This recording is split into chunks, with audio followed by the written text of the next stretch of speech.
नमस्कार दोस्तों, स्वागत है आपके अपने चैनल अंश म्यूजिक क्लासेज में।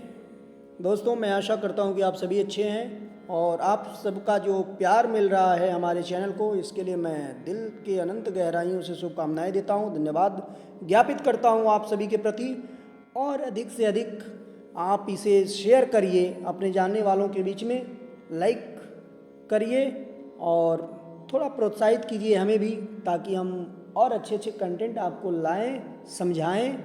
क्योंकि आपसे हम पैसे नहीं मांगते हैं, आपसे कुछ भी नहीं मांगते हैं, हम कंटेंट डालते हैं, आप देखिए, लाभान्वित हुए होइए। और हम इतना भी बोलते हैं कि आपको अगर किसी भी तरह की क्वेरी है, जानकारी लेनी है, तो कमेंट बॉक्स में कमेंट करिए, हम पूरा प्रयास करेंगे आपको संतुष्ट करने का। दूसरी बात कि आप जानते हैं कि अभी हम लोग बीपीएससी का मेन एग्जामिनेशन का जो पेपर सॉल्व कर रहे हैं, 2 पार्ट कर चुके हैं, आज तीसरा पार्ट है। यानी कि संगीत का जो है 1 पार्ट हो चुका है, पहला पार्ट जो था वो जनरल स्टेज का था। अब संगीत में आगे 20 क्वेश्चन आज करने वाले हैं हम लोग। तो आइए शुरू करते हैं विलंब नहीं करते हुए। आज का जो पहला प्रश्न है वो है, संगीत रत्नाकर के टीकाकार कौन है। ये लास्ट पार्ट का जो है लास्ट क्वेश्चन था, तो इसका राइट आंसर जो था वो डी, उपयुक्त में से एक से अधिक। आगे बढ़ते हैं क्वेश्चन नंबर। और आज का पहला प्रश्न, किस राग में कोमल निषाद का अल्प प्रयोग होता है। देश, पिंपला, सी, केदार, एक से अधिक, कोई नहीं। बताइए।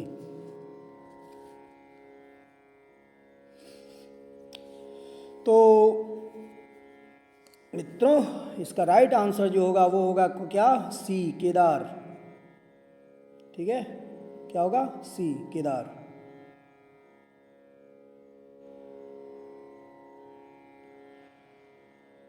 किस घराने के प्रसिद्ध गायक, किराना घराने के, किस मैं बोल रहा हूँ, किराना घराने के प्रसिद्ध गायक कौन है। बड़े गुलाम अली खां, मोदू खां, अब्दुल करीम खां, उपयुक्त में से एक से अधिक, कोई नहीं।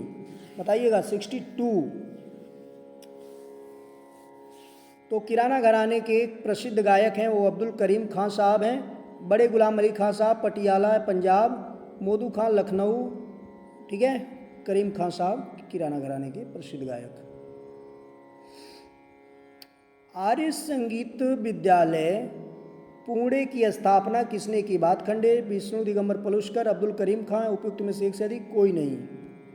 दिख रहा है, कोई नहीं, समझ लीजिए। बताइए इसका राइट आंसर 63 का।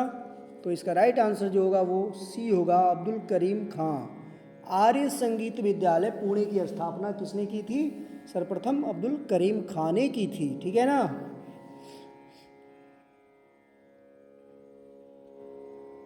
सिक्सटी 64। आगरा घराने के प्रसिद्ध गायक का नाम क्या था। अल्लादिया खां, हाफिज अली, फैयाज खां, उपयुक्त में से एक से अधिक, उपयुक्त में से कोई नहीं। 64 राइट आंसर जो होगा वो क्या होगा, सी, फैयाज खां। क्या होगा, फैयाज खां आगरा घराने के प्रसिद्ध गायक हैं। ठीक है। अल्लादिया खां जयपुर अतरौली, ठीक है, हाफिज अली ये सेनिया घराने से संबंध रखते हैं। 65 नंबर, रेमा पा नी ध पा मगरे स्वर समूह किस राग का सूचक है। देश, श्याम कल्याण, शुद्ध सारंग, एक से अधिक या कोई नहीं। 65 का राइट आंसर जो होगा ए, देश।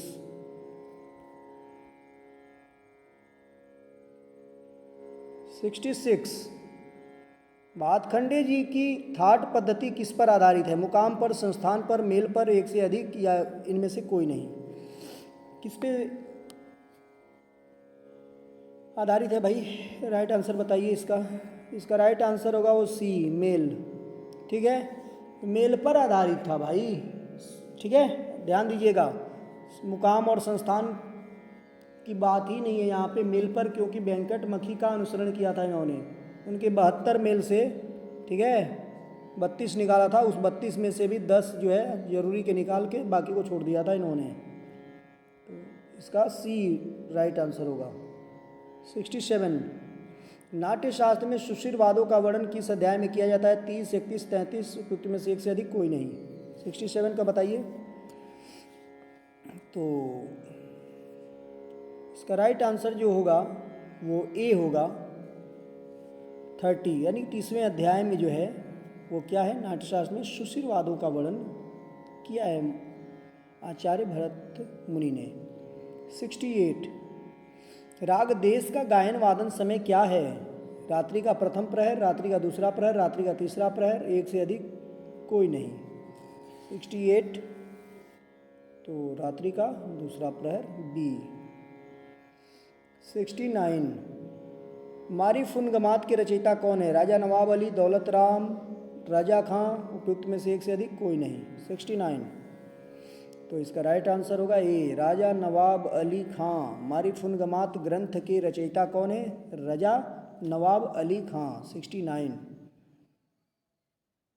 अब 70 प्रसिद्ध गायक एवं बीड़ावादक बैजू किस राजा के काल में अधिक प्रसिद्ध हुए? राजा मान सिंह तोमर, महाराणा कुंभा, गयासुद्दीन खिलजी, एक से अधिक या कोई नहीं। 70 नंबर क्वेश्चन का राइट आंसर बताइएगा। ये राजा मान सिंह तोमर, ए इसका राइट आंसर होगा। ठीक है। 71 संगीत रत्नाकर को किस अन्य नाम से जाना जाता है? सप्ताध्यायी, पंचवेद, अष्टाध्यायी, उपयुक्त में से एक से अधिक कोई नहीं। बताइए संगीत रत्नाकर को किस अन्य नाम से जाना जाता है? तो सब लोग जान गए होंगे, सप्ताध्यायी। ठीक ना, 7 अध्यायों वाला संगीत रत्नाकर, जिनको सप्ताध्यायी के नाम से जाना जाता है। संगीत रत्नाकर पंडित सारंगदेव 13वीं शताब्दी में। ठीक है। स्वर्गता अध्याय, स्वराई जिसे हम स्वराध्याय भी बोलते हैं, हमने पीछे वीडियोज बना डाले हैं, देख लीजिएगा। स्वराध्याय, रागाध्याय, प्रकीर्णाध्याय, प्रबंधाध्याय, ताल, वाद्य, नृत्य, ये 7 अध्याय होते थे। कमेंट बॉक्स में कमेंट करके बताइए पंचम वेद के रूप में किस ग्रंथ को जानते हैं और ग्रंथ के रचयिता कौन है और ग्रंथ का नाम क्या है जिसे पंचम वेद के रूप में जानते हैं। आगे बढ़ते हैं। 72 धमार गायन शैली में किसका वर्णन प्राप्त होता है? होली का, वर्षा ऋतु का, वसंत का, एक से अधिक या कोई नहीं। 72 तो इसका 72 का जो राइट आंसर है वो है ए, होली का। किसका वर्णन है भाई? होली का वर्णन है। ठीक है। आगे बढ़ते हैं। 73 ये हिंदी इंग्लिश सब में दिया हुआ है, आप PDF आपको मिल जाएगी मेरे टेलीग्राम चैनल पर, आप ले लीजिएगा।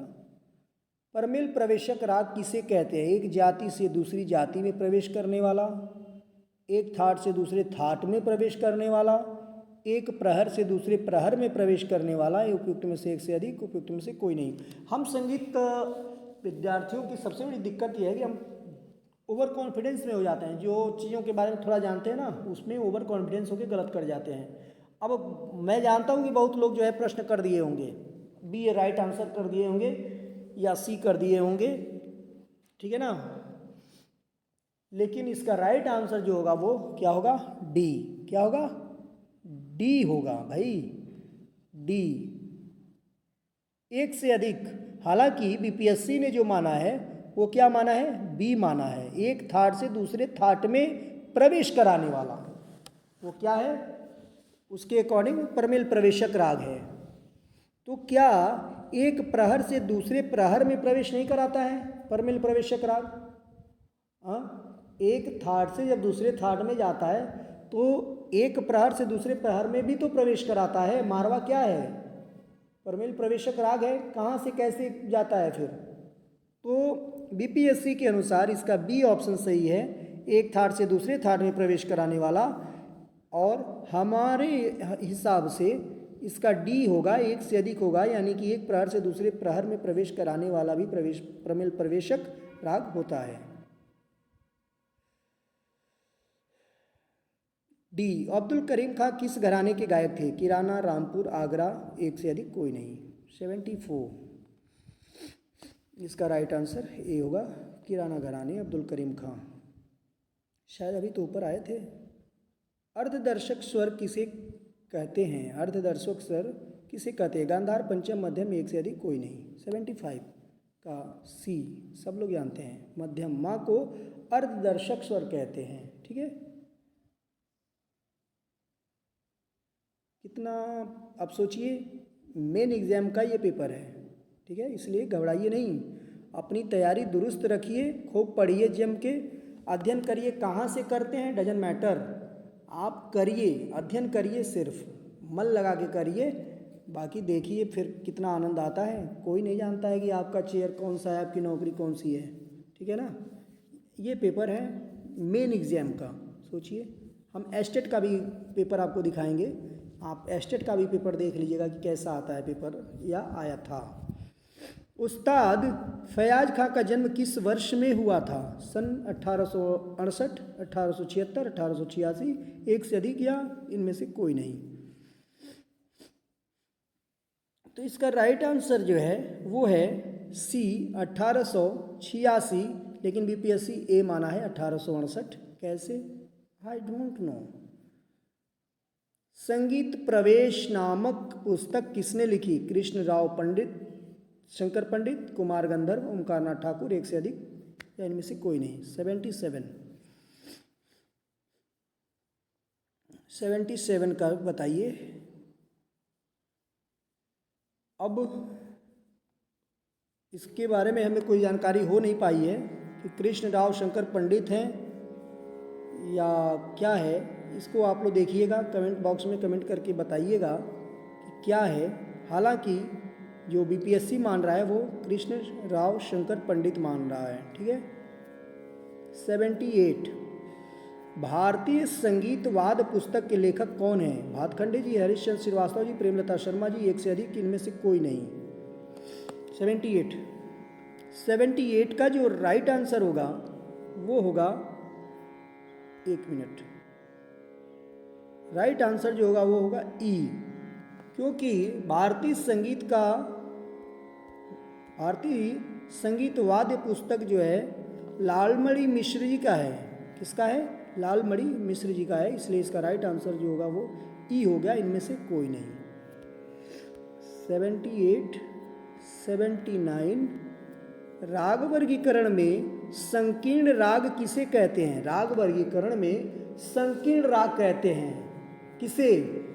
यानी कि रागों को 3 वर्गों में बांटा गया है, शुद्ध, छायालग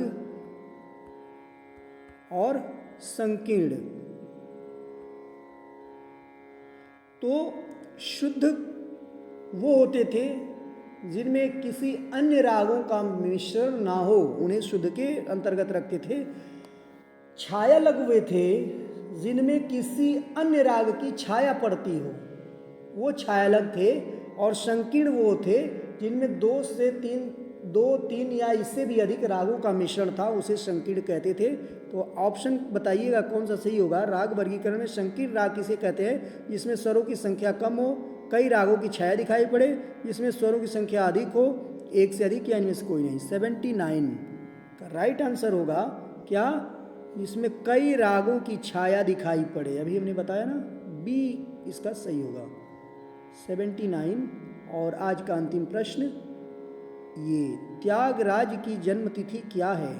4 मई 18वीं सदी का पूर्वार्ध, 4 मई 18वीं सदी का उत्तरार्ध, 4 मई 19वीं सदी का पूर्वार्ध, इनमें एक से अधिक या कोई नहीं।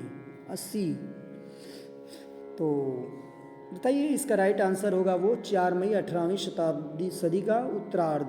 इनका जन्म जो है 18वीं शताब्दी का उत्तरार्ध, यानी कि इनका जो टाइम पीरियड है वो है 1767 ईस्वी, ठीक है। ये 1767 ईस्वी जो है, यानी कि 18वीं शताब्दी शुरू हो गया है, इसका उत्तरार्ध। अगर ये 1750 से नीचे होता तो क्या कहते हैं हम? 18वीं शताब्दी का पूर्वार्ध। अब 50 से ऊपर चला गया है, यानी 18वीं शताब्दी का उत्तरार्ध, ठीक है। ये नियम होता है इसका। तो दोस्तों, ये थे आज के 20 प्रश्न। कैसे लग रहे हैं आप कमेंट बॉक्स में कमेंट करके अवश्य बताइए, और मैं भरोसा करता हूं कि आप ज़्यादा से ज़्यादा शेयर करते होंगे। तो मिलते हैं अगले क्लास में, तब तक के लिए thank you, thank you, thank you.